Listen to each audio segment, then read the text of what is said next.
दोस्तों, क्या आपने कभी सोचा है कि हम सब लोग आधुनिक विचारों को अपनाने की बातें करते हैं, उनका समर्थन करते हैं? क्या वाकई में उन्हें अपनी निजी जिंदगी में अपनाना इतना आसान होता है?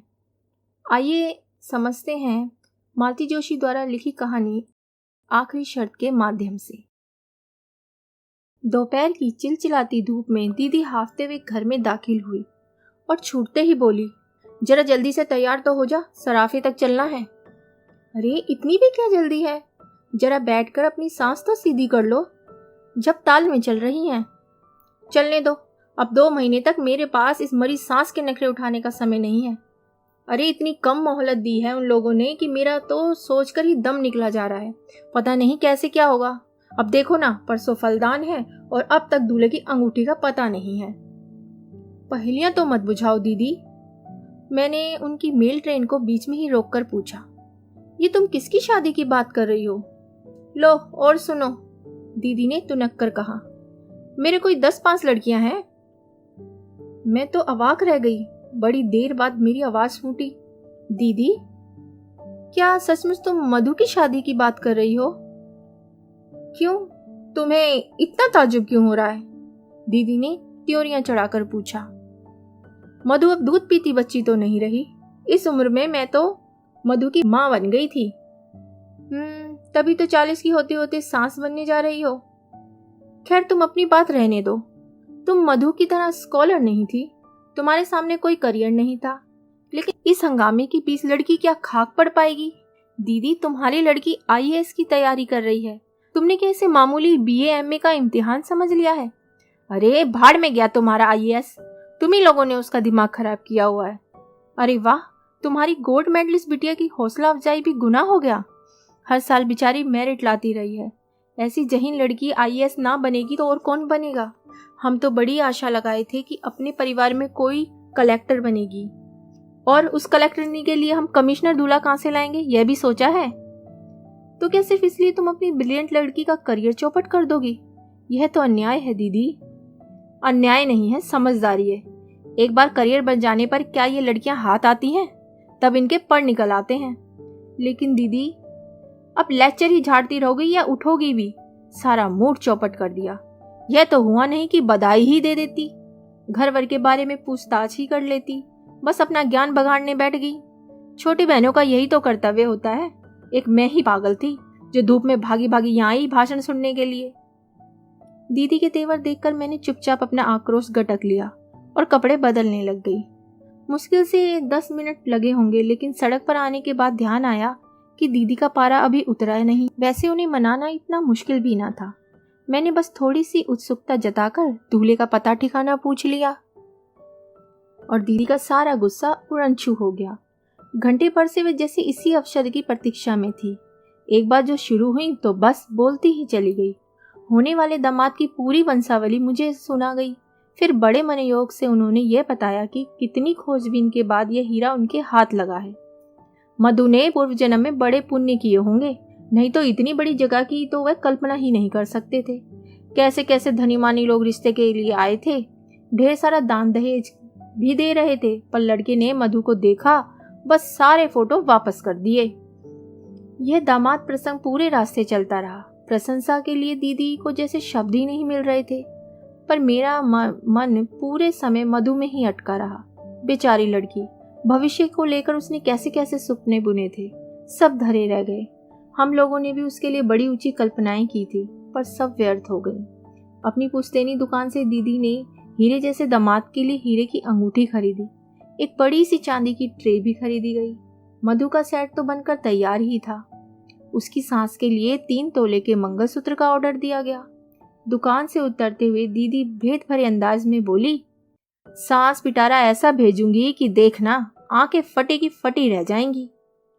दीदी उस समय उत्साह की मूर्ति बनी हुई थी। शादी का जैसे उन पर नशा सा चढ़ गया था। उनका बस चलता तो शायद उस दिन पूरा बाजार ही खरीद लेती। जब पर्स में सिर्फ किराए के लायक पैसे बचे रहे, तभी उन्होंने अपनी खरीदारी बंद की।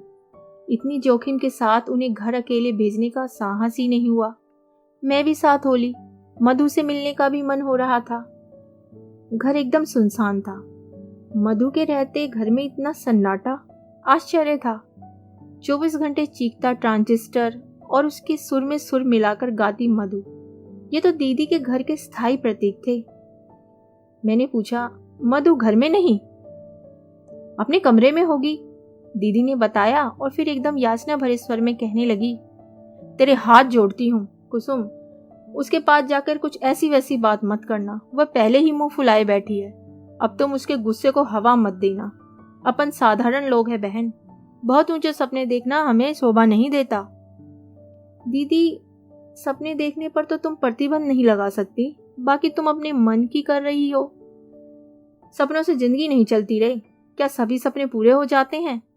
अब इसी को ले लो, हर साल इतने लोग परीक्षा देते हैं, क्या सभी पास हो जाते हैं? फिर उसी आशा में उम्र बढ़ाने से क्या फायदा?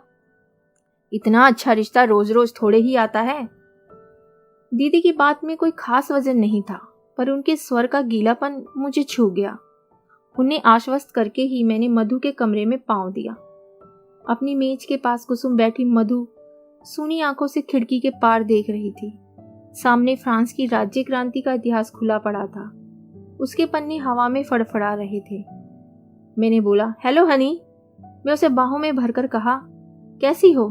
तुम तो बड़ी छुपी रुस्तम निकली, चुपके चुपके सब तय कर डाला, हमें हवा भी न लगने दी।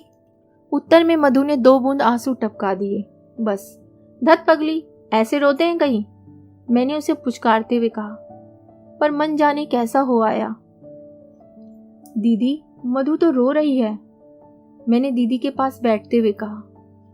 दीदी ने कहा, अरे शादी की बात सुनकर सभी लड़कियां रोती हैं। दीदी ने निर्लिप्त भाव से मुझे चाय पकड़ा दी। तुम भी रोई थी, हम भी रोए थे, सब रोते हैं। दीदी, तुम क्यों रोई थी, याद है दीदी? कॉलेज जाने का तुम्हारा अरमान मन में रह गया था। अम्मा बाबूजी ने कहा था कि तुम्हें बीए करा देंगे तो हम लड़का कहाँ से लाएंगे।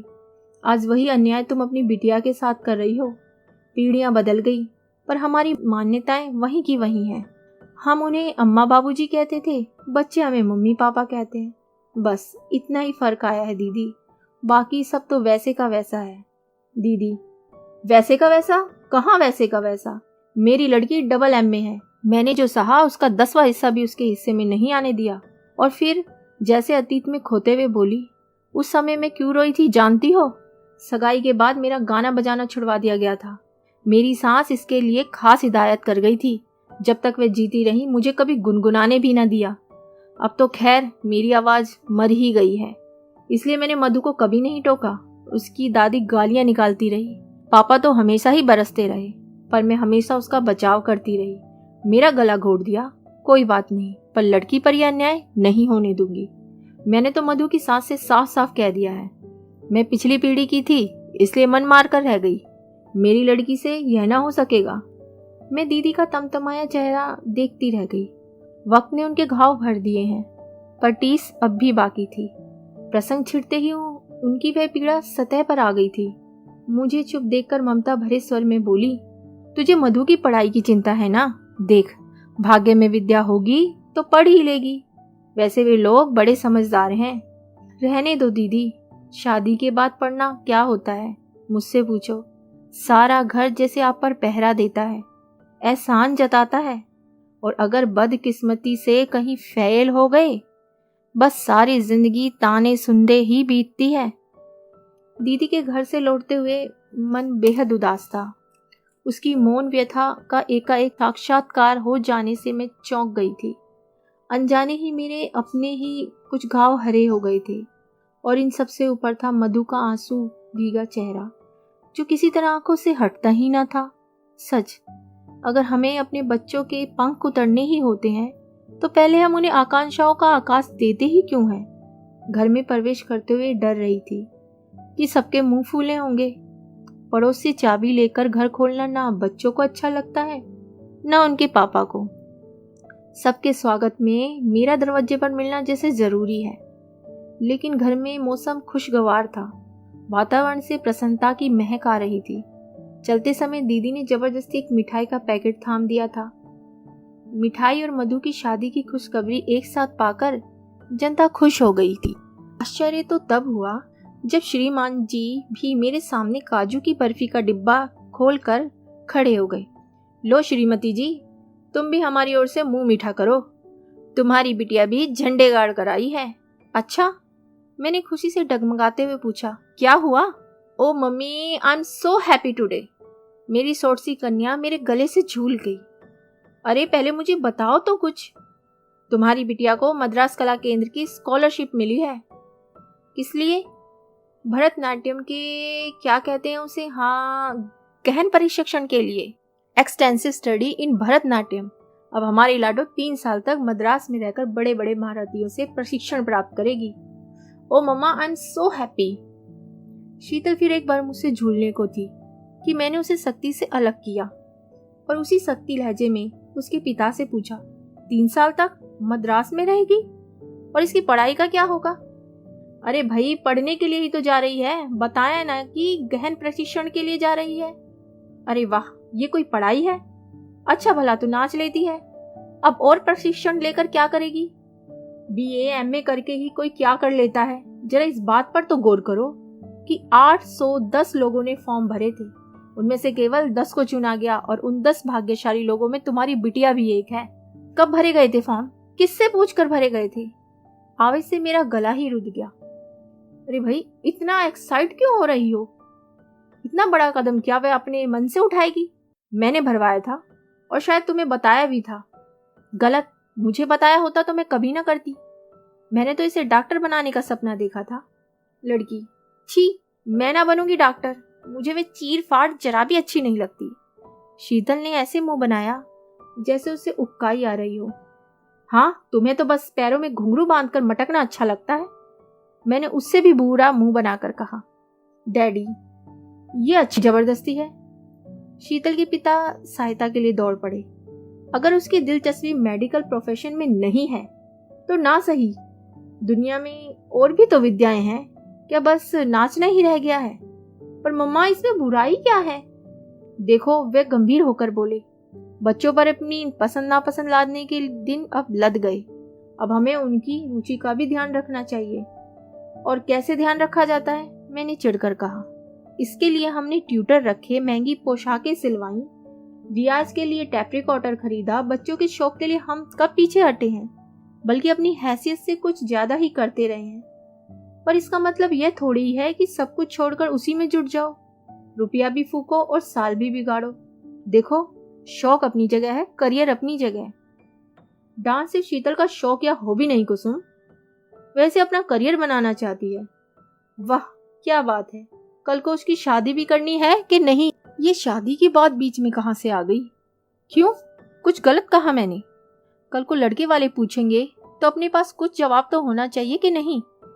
कि यही कह देंगे कि साहब, लड़की पढ़ी लिखी है, बस नाचना जानती है, वे क्या कहते हैं, गहन प्रशिक्षण प्राप्त है। बहुत अच्छा लगेगा ना ये कहते हुए? कम से कम मुझे तो बुरा नहीं लगेगा। और इस बात को सुनने के बाद कितने लड़के शादी के लिए तैयार होंगे? तुम्हें संदेह क्यों हो रहा है? इसलिए कि मैं हिंदुस्तानी लड़कों की मनोवृत्ति को आपसे ज्यादा समझती हूँ। मैं जानती हूँ कि अपने को अत्याधुनिक कहने वाले युवक भी पत्नी को स्टेज पर नाचते नहीं देख सकते। कला की प्रशंसा करना एक बात है, कलाकार से शादी करना एकदम दूसरी बात। शादी शादी शादी, शीतल एकदम चीख पड़ी। बंद करो मम्मा, बोर हो गई हूँ मैं तो। क्या लड़की के करियर की यही एक आखिरी शर्त है, शादी?